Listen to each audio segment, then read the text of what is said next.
معراج کی باتیں، معراج کے واقعات آپ کے سامنے آ رہے ہیں۔ اللہ تعالیٰ ہم سب کو عمل کی توفیق عطا فرمائے۔ حضرت جبرائیل امین آئے، آپ صلی اللہ علیہ وسلم ام ہانی کے گھر تھے، وہاں سے حتیم میں آئے، حتیم سے آ کر پھر زمزم پر آپ صلی اللہ علیہ وسلم کو زمزم کے کنویں کے قریب آپ صلی اللہ علیہ وسلم کو لٹایا اور آپ صلی اللہ علیہ وسلم کے سینہ مبارک کو چاک کیا۔ کیا منع آپریشن ہوئی؟ میں نے عرض کیا کہ 4 دفعہ آپریشن ہوئی۔ آپ صلی اللہ علیہ وسلم کے سینہ مبارک کی 4 دفعہ آپریشن ہوئی۔ پہلا 4 سال کی عمر میں، دوسری دفعہ 10 سال کی عمر میں، تیسری دفعہ جب آپ صلی اللہ علیہ وسلم کو نبوت ملی، اور چوتھی دفعہ معراج کے وقت آپ صلی اللہ علیہ وسلم کے جسم اطہر کو، قلب مبارک کو کھولا گیا، اور اس میں ایمان اور حکمت سے بھرا گیا اور زمزم کے پانی سے دھویا گیا۔ کیا بات ہے زمزم کی عزیزو، وہ زمزم جو حضرت اسماعیل علیہ نبی صلی اللہ علیہ وسلم کی ایڑیوں سے لگا ہے۔ اور زمزم کی کیا خاصیت ہے عزیزو، جس مقصد کے لیے آپ پیتے ہیں اللہ تعالیٰ وہ دعا قبول کر لیتے ہیں۔ سمجھا نہیں؟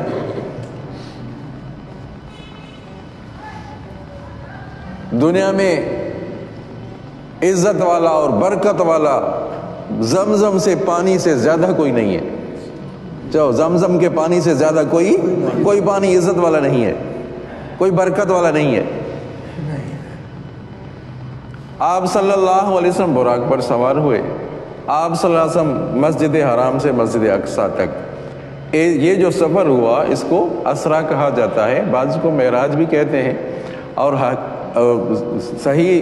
صحیح طریقہ کیا ہے کہ معراج مانا عروج، اوپر چڑھنا، اور معراج کی مانا سیڑھی، یہ ہوا ہے مسجد اقصی سے اوپر، یہ ہے معراج، اس کو کہا جاتا ہے، مانا اس کو سدرا کیا کہا جاتا ہے، اسرا۔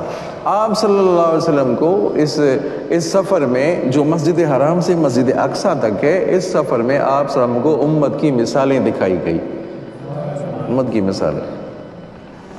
آپ صلی اللہ علیہ وسلم نے دیکھا ایسے لوگ ہیں، یاد ہے، ایسے لوگ ہیں کہ ایک ہونٹ کا ایک حصہ سر پر رکھا ہے، ایک پاؤں پہ رکھا ہوا ہے۔ فرمایا کون لوگ ہیں؟ فرمایا یہ ان کو کیوں سزا مل رہی ہے؟ فرمایا یہ وہ لوگ ہیں جو دنیا میں نشہ کرتے تھے، نشہ کرنے والے ہیں۔ سمجھا رہے؟ آپ صلی اللہ علیہ وسلم نے ایسے لوگوں کو دیکھا جو زبانیں پیچھے کی طرف کھینچی ہوئی ہے، شکل خنزیر کی ہے۔ فرمایا کون لوگ ہیں؟ فرمایا یہ وہ لوگ ہیں جو دنیا میں جھوٹی گواہی دیتے تھے، جھوٹی گواہی دیتے تھے۔ آپ صلی اللہ علیہ وسلم نے ایسے لوگوں کو دیکھا جو ان کی گردنیں بڑی ہیں، اونٹ کی طرح ان کی گردنیں ہیں، آگ کا شعلہ ان کے منہ میں جا رہا ہے، پھر قضائے حاجت کی طرف نکل رہا ہے، پیچھے سے گر رہا ہے۔ کہو استغفر اللہ، استغفر ربی من کل ذنب۔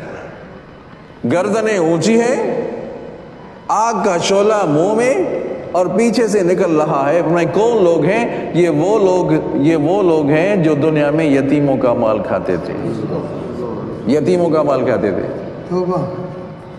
کیا جواب دیں گے عزیزو؟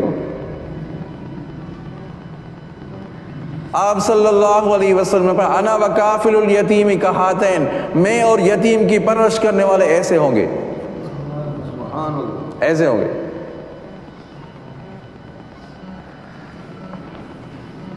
سمجھا نہیں؟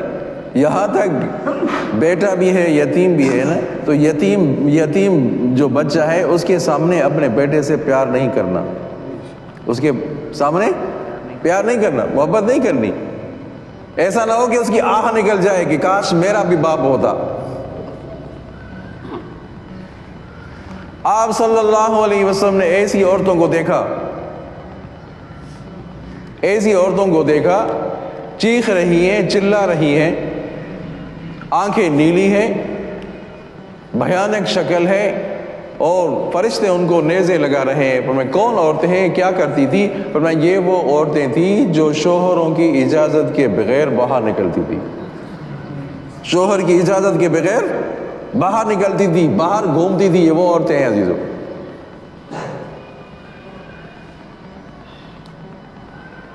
سمجھا نہیں؟ گھروں تک یہ بات پہنچائیں عزیزوں. کہو انشاءاللہ پہنچائیں گے، انشاءاللہ پہنچائیں گے. سمجھے؟ جو عورت جو گھر سے باہر نکلے پھر شوہر کی اجازت کے بغیر باہر نکلے، کیا حال ہوگا ان کا. ایسی عورتیں آپ صلی اللہ علیہ وسلم نے ایسی عورتیں دیکھی جو الٹا لٹایا ہے فرشتوں نے ان کو مارے، آگ میں جل رہی ہیں. فرمایا کون عورتیں ہیں، ان کو کیوں سزا مل رہی ہے؟ فرمایا یہ وہ عورتیں تھیں جو ناجائز بچے پیدا کرتی تھی، ناجائز بچے پیدا کرتی تھی. وہ عورتیں آئی بات سمجھ. آپ صلی اللہ علیہ وسلم نے ایسے لوگوں کو دیکھا جو ان کے سینے پر بڑے بڑے آگ کے برتن رکھے ہوئے ہیں، سینے پر آگ کے برتن رکھے ہوئے ہیں. بھائی کون لوگ ہیں، ان کو کیوں سزا مل رہی ہے؟ پر یہ وہ لوگ ہیں جو دنیا میں گانا گاتے تھے، ساز وغیرہ گاتے تھے. یہ وہ لوگ ہیں. اللہ رحم کرے. سمجھا نہیں؟ اچھے بھلے لوگ گانے گنگناتے، گانے کے الفاظ چھوٹے بڑے دیکھا جاتا ہے نا، وہ گانے کے الفاظ دہراتے ہیں. سمجھا نہیں؟ یہ ایسے لوگ، ان کو سزا مل رہی ہے. آپ صلی اللہ علیہ وسلم نے ایسے لوگوں کو دیکھا جو ان کے جسم پر سفید نشان ہے، جزام برس کے نشان ہے. یہ کون لوگ ہیں، ان کو کیوں سزا مل رہی ہے؟ یہ وہ لوگ ہیں جو والدین کی نافرمانی کرتے تھے، والدین کی نافرمانی کرتے تھے. عزیزو خوش نصیب ہیں وہ جو والدین زندہ ہیں، خدمت کریں، وہ جنت چلے جائیں. بابا کوئی کہے، بابا کوئی والد صاحب کہے کہ بھائی یہ کام کرو تو کام کرنا فرض ہو جاتا ہے. جو اولاد کے اوپر کام کرنا فرض ہو جاتا ہے. باپ کو گھور گھور کے دیکھا جا رہا ہے. ہاں کیا کہا؟ چاچے والدین کو گھور گھور کے دیکھا جا رہا ہے عزیزو. پھر والدین کے اوپر بھی ذمہ داری ہے. یہ نہیں ہے کہ والد کا حق تو ہے، رضا الرب فی رضا الوالد. سمجھا نہیں؟ اللہ تعالیٰ نے اپنی عبادت کے ساتھ والدین کا ذکر کیا ہے، پھر والدین کے اوپر بھی تو ذمہ داری ہے. تو سب کو ایک نظر سے تو دیکھے، کسی کے ساتھ زیادہ محبت کرے، اپنے بچے ہیں اس کو اپنے گود میں بٹھائے، پھر دو اپنے بیٹے کے بیٹے ہیں، پوتے ہیں، نواسے ہیں، ان کو دور کر دے. بس ایک بیٹے کے ساتھ محبت ہو، ایسا بھی نہ ہو. والدین کے اوپر بھی تو ذمہ داری لگتی ہے نا. آپ صلی اللہ علیہ وسلم اس سفر میں جو اسرا کہا جاتا ہے، اس سفر میں یہ واقعات سامنے آئے. کچھ واقعات آگے بھی آئیں گے انشاءاللہ. آپ صلی اللہ علیہ وسلم اوپر سفر ہوا، جس طرح میں نے عرض کیا کہ سیڑھی آئی، اور سیڑھی پر جس طرح آپ لفٹ کے ذریعے جاتے ہیں، وہاں بٹن دبایا پہلی منزل، پھر بٹن دبایا دوسری منزل، تیسری منزل، کیا ہوتا نہیں ہوتا؟ اسی طرح فرشتے پہلی منزل، تیسری منزل. سمجھا نہیں؟ یہاں تک کہ سدرۃ المنتہا پر حضرت جبرائیل امین رک گئے. سدرۃ المنتہا پر رک گئے. آگے چلو تو فرمایا اگر یک سرے منہ برتر پرم فروغ تجلا بسوزت پرم. جبرائیل امین کو آپ صلی اللہ علیہ وسلم نے 2 دفعہ دیکھا اصلی صورت میں. چونا سبحان اللہ. آپ صلی اللہ علیہ وسلم نے حضرت جبرائیل امین کو 2 دفعہ دیکھا اصلی صورت میں. کہتے ہیں کہ 600 پر تھے. ایک دفعہ جب آپ مکے کی زمین پر دیکھا، اور دوسری دفعہ سدرۃ المنتہا پر دیکھا. جب مکے میں دیکھا تو آپ صلی اللہ علیہ وسلم دیکھا کہ پوری فضا میں، زمین آسمان کی فضا ہے، کرسی پر بیٹھے ہوئے ہیں، پوری فضا بھری ہوئی ہے. سمجھا نہیں؟ حضرت جبرائیل امین سے بھری ہوئی ہے. تو اسی وقت آپ گھر میں آئے، زملونی مجھے چادر دے دو، چادر پہناؤ. تو آپ صلی اللہ علیہ وسلم کی یہ کیفیت ہو گئی. اور دوسری دفعہ سدرۃ دیکھا. آگے چلو فرمایا آگے اگر ایک بال کے برابر بھی چلا، اگر بال کے برابر بھی چلا، اگر یک سرے منہ منا فارسی میں کہتے ہیں بال، اگر بال برابر بھی اوپر چڑھا، اوپر گیا، تو اللہ تعالیٰ کی نورانی تجلی کی وجہ سے میرے پر جل جائیں گے. میرے پر جل جائیں گے. آگے آپ جانے تو آپ کا رب جانے. آگے اوپر کون گیا؟ اوپر کون گیا؟ بشر گیا. اوپر کون گیا؟